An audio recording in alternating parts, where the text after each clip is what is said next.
So nandito na tayo ngayon sa bunganga ng kuweba na ating papasukin. So entrada pa lang ay sobra ng ganda. Ayan o. Parang bubungan at malapalasyo ang ganda. So alamin natin kung anong meron dyan sa loob. So ayan, mula sa labas ay kayang ipasok dito yung bangka. So nandito na tayo sa loob ng kuweba nito na parang bahay. So ito lang naman yung makikita natin dito.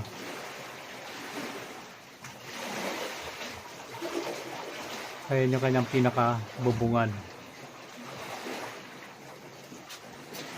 At yun yung pinaka-loob na. Yan.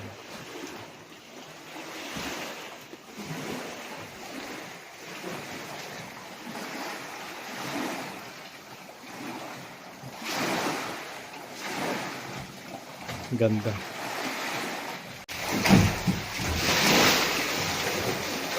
Steak. So pag nandito ka ay pwede ring maligo dito at saka puting-puti yung buhangin.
So yun yung isang aso, tumakbo na papalayo. Bagal kasi ni Ayon. So yun. Itong yan o.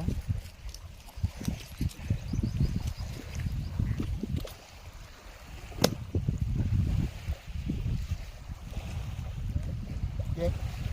Pakakainin na natin yung dalawang aso. Itong isa. Ito. Ayan.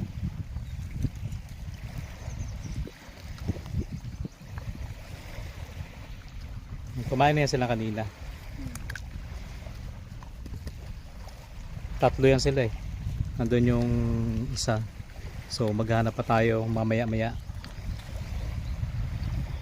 Nandito pa rin tayo ngayon sa isla na maraming aso. Magkaiba to ha sa isa sa mga pinuntahan natin. Dito naman kahit paano ay marami yung mga nagpapakain.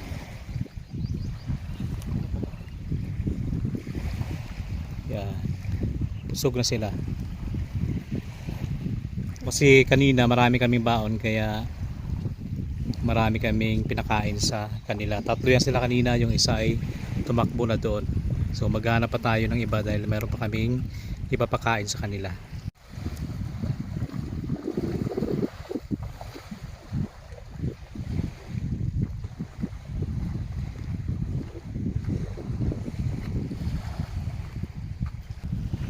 So ngayon maghanap pa kami ni Ayon ng iba pang mga aso. Medyo mainit lang dito sa lugar. Dahil alas 2 na ng hapon. Oo. Kaya medyo mainit na.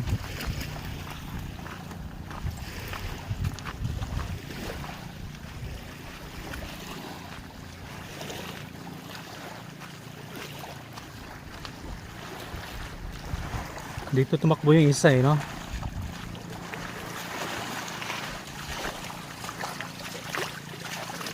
Kati pala ngayon. Oo.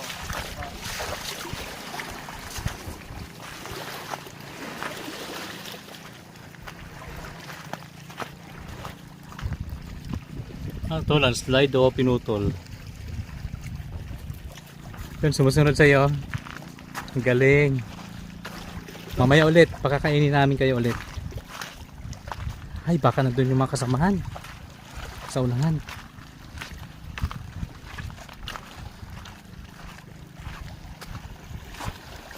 Humihi. Humihi. Ito kasama ng inyong bahay. Yan pang isa. Yung isa, nakasunod din sa amin. Saan ang bahay nyo? Ha? Alam din nila na may pagkain kami dala eh. So, susundan natin sila para malaman natin yung mga kasamahan nila kung nasaan. Ang galing nila oh, no?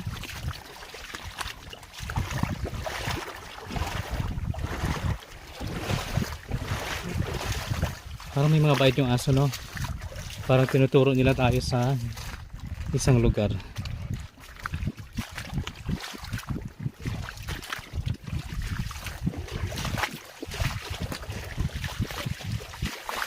Ayun sila, ang bilis nila. Yun. Pawak naman na yan.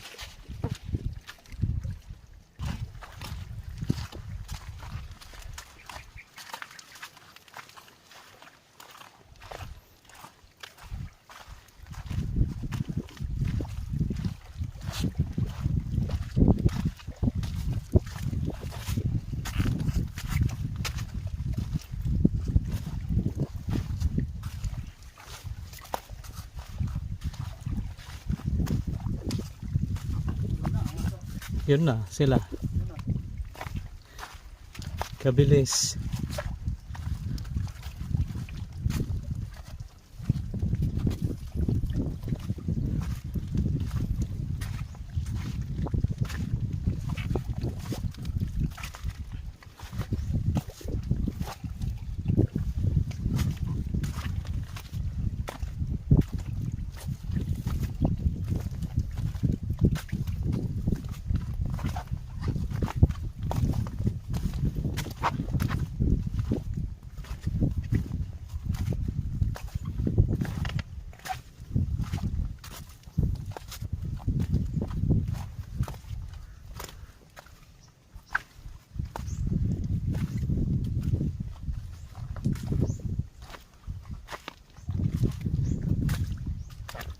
Lagom na naman tayo nito. Ha?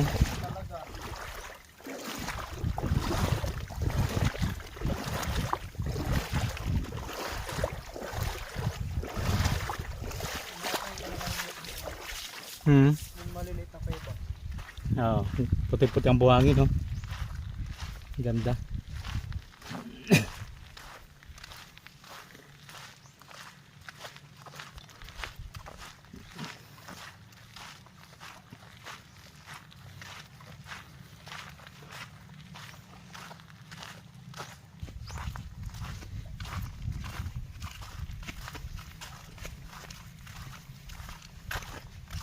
Yung mga small cave dito.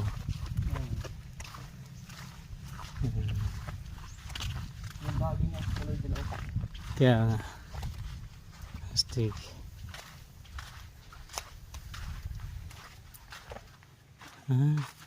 Makitid. Oo, maliit lang. Likas ng tao. Kasya lang dyan ay ahas.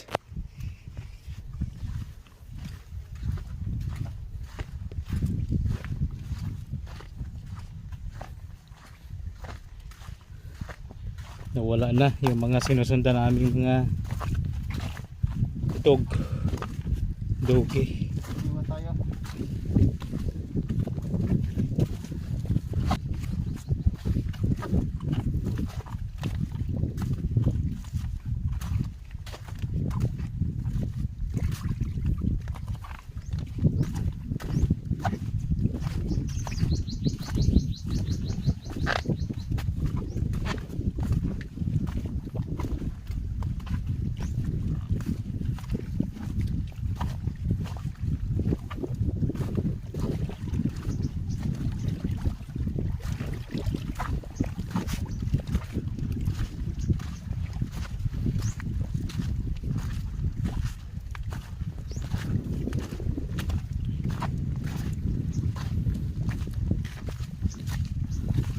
Pero dito palagi silang busog, no?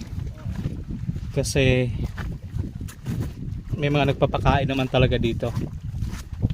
Hindi katulad dun sa isang lugar na pinuntahan natin na na-rescue natin, ay bibihira ang pumupunta doon, napakalayo. Ha? Yung mga aso dito, hindi masyado pa yan. Kaya nga, malulusog sila.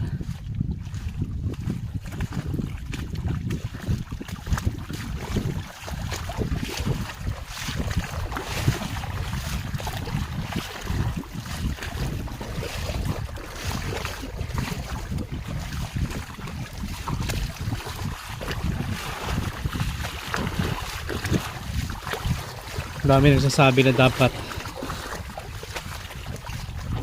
pinapakain natin ng dog food. Yan, sa mga nagsasabi dyan na dapat pakainin ng dog food, padala po kayo ng pambiling dog food para mapakain natin ng dog food, kasi yung kaya lang talaga namin kanin at saka ulam.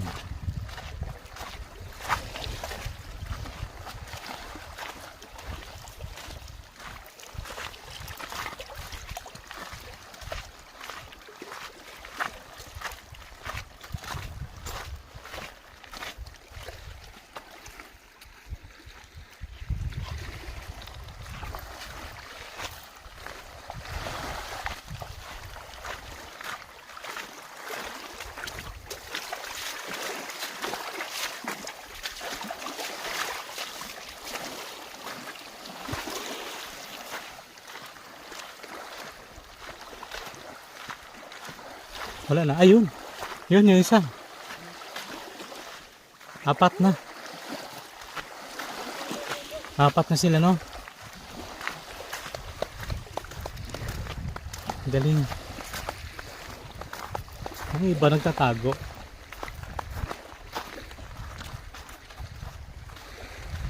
Wala na. Mahilap yung iba. Mailap. Hindi katulad doon sa pinakain natin kanina na sumasama talaga. Sipol ka, sipol. Lakse. Lakse.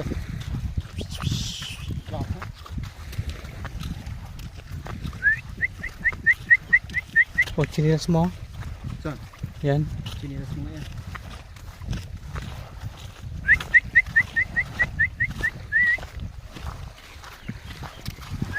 Bago pa, no? Oo.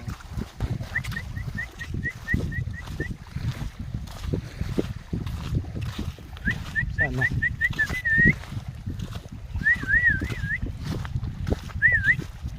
Lama. Biglang nawala yung aso dito.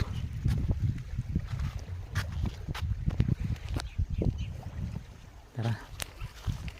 Tuloy-tuloy tayo.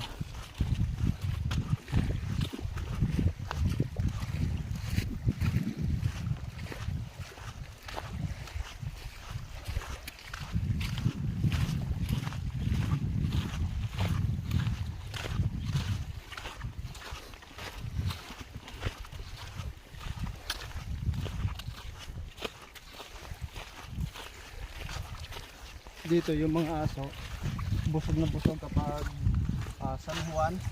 Oo. Kasi nga maraming pumupunta dito mga naniligo.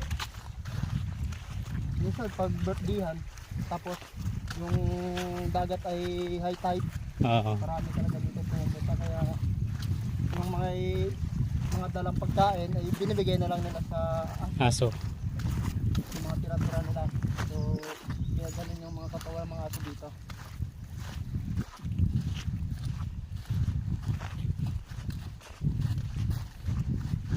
Malapit na rin nga pala ang ano, 24 Oh. San Juan.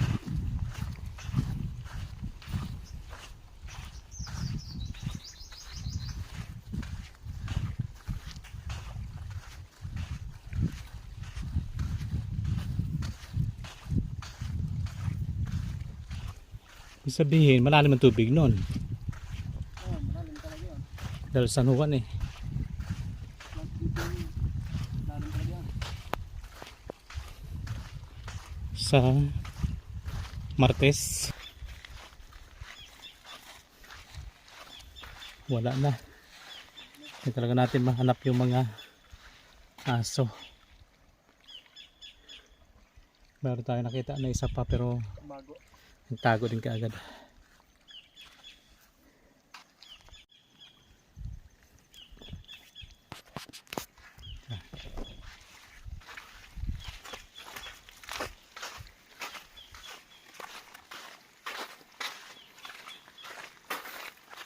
Sobrang init ng panahon ngayon, no?